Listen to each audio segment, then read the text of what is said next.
Hello guys, and welcome back to another video. And as you can see, we have a country on this map, and that country is the Greek Empire from my WICSO.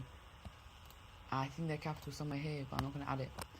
But they're coming back, as you know, in past, I think episode 8 or something, 8, 7. They died, they lost the war, and they're gone. But this time, we're seeing them come to the real world. And as you can see, they take up a lot of land. And if you guys do enjoy the video, like the video and subscribe. So I know that you guys like the video, and I will do more of it. But anyways, we're going to start off by them just kind of finishing off all the countries they've basically destroyed. I'll say them as well. And yeah, no, it's no competition. These two fall immediately. Like, there's genuinely no competition. And yeah, this country also, Syria also falls. And then they're just they're just going after the countries that are very weak. I'm probably just gonna have to fill them in now. So they've gone up Moldova and the rest of Romania. They're then gonna also take Turkey. Yeah, it wouldn't be fun to watch it. But I can just, yeah. Anyways, they are going to. I'm gonna say that this is gonna be, for now, the weak countries they go after. And now they were actually going to complete their goal. If you guys remember, their goal was to take over the entire Mediterranean. And they're going to continue that by invading into Spain. And very quickly they're going to get to here. And then they're going to be offering a deal to Spain. Become our puppet, and we won't invade you anymore. And Spain is going to agree. And so we see, as they will also get access to the North Sea over here, and they will become their puppet, and so they'll become that colour.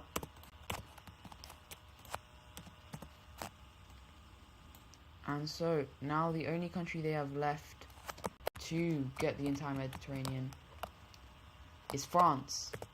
However, France is smart, and so they're going to create an alliance, which is going to look something like this. Yeah.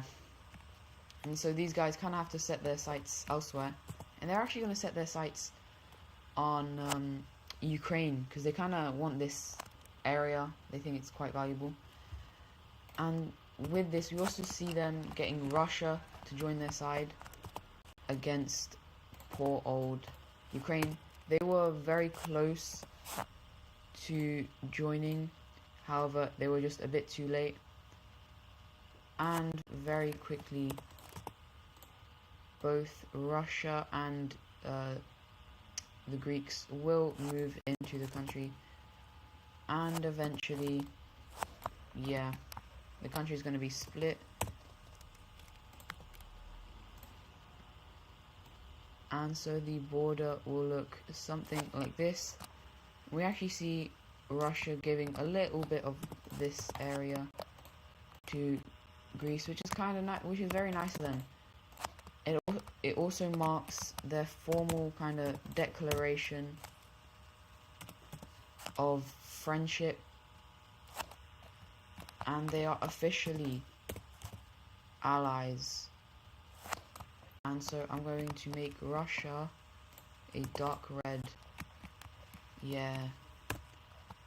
Anyways, the Greeks are then going to kind of just continue on their conquest, and this time their aim is just all of Northern Africa. And let's see how fast they can do this. So all of these three, yeah, they stand no chance. They're basically just desert, especially Algeria and Libya. And then Morocco does hold out a bit more, but yeah, not enough. We actually see full annexation, which is a bit weird, considering that that's a lot of land. And it's kinda not looking good. Oh, the stability of Greece is slowly dwindling. But now they're gonna set their sights over here into the Middle East, as they will declare war on these guys.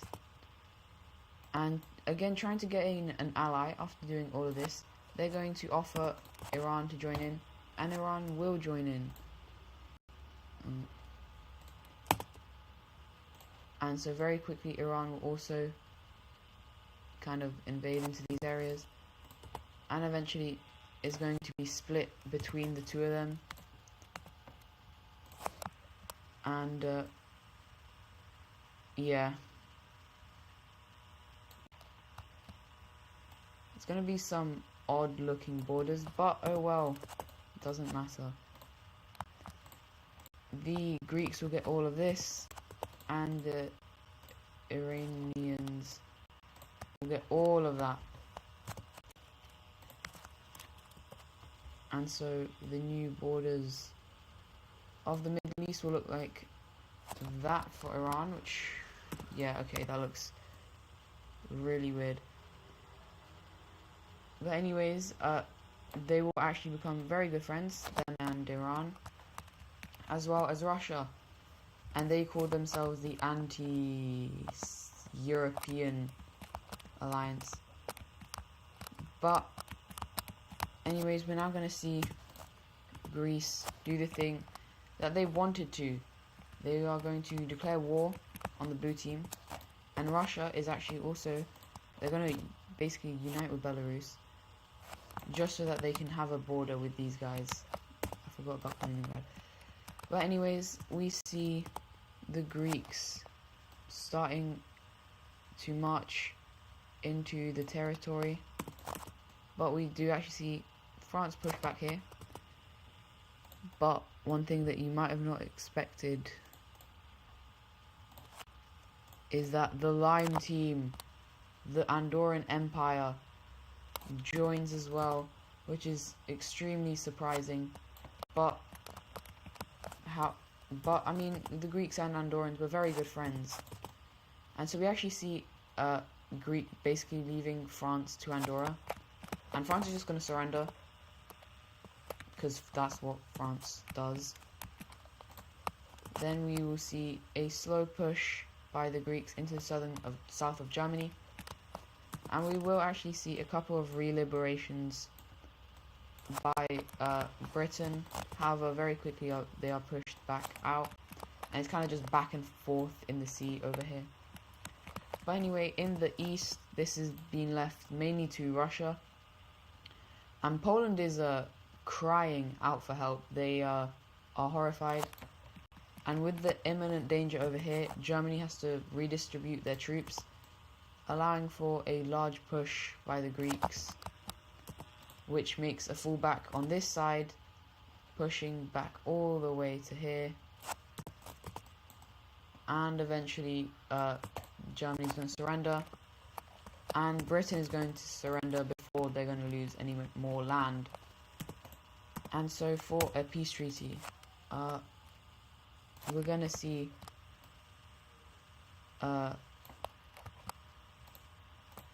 Greece get all of the Mediterranean. They're going to get the south of Germany, as well as a bit of Poland. And so for how much they actually did, they don't get that much land. We then see Russia, who's going to get that. And then they're going to... looks oddly familiar, but I just don't know from when. This is going to be a puppet, this is going to be part of Russia. And basically in the treaty they also say all of that is Russian now. And then the rest of this is going to go to just the whole of France this is going to Andorra. And so for just gonna get rid of all the lines.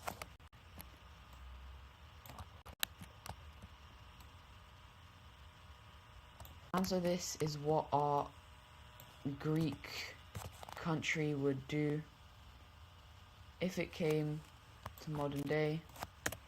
It would probably be one of the strongest countries. I don't think they'd be stronger than like Russia, US or China or India, but I'd say they'd probably, 5th strongest country, just because of all the land that they have. Anyways, if you guys did enjoy the video, I know it's a bit shorter, but if you guys did enjoy the video, don't forget to like and subscribe, and I'll see you guys in the next episode. Goodbye.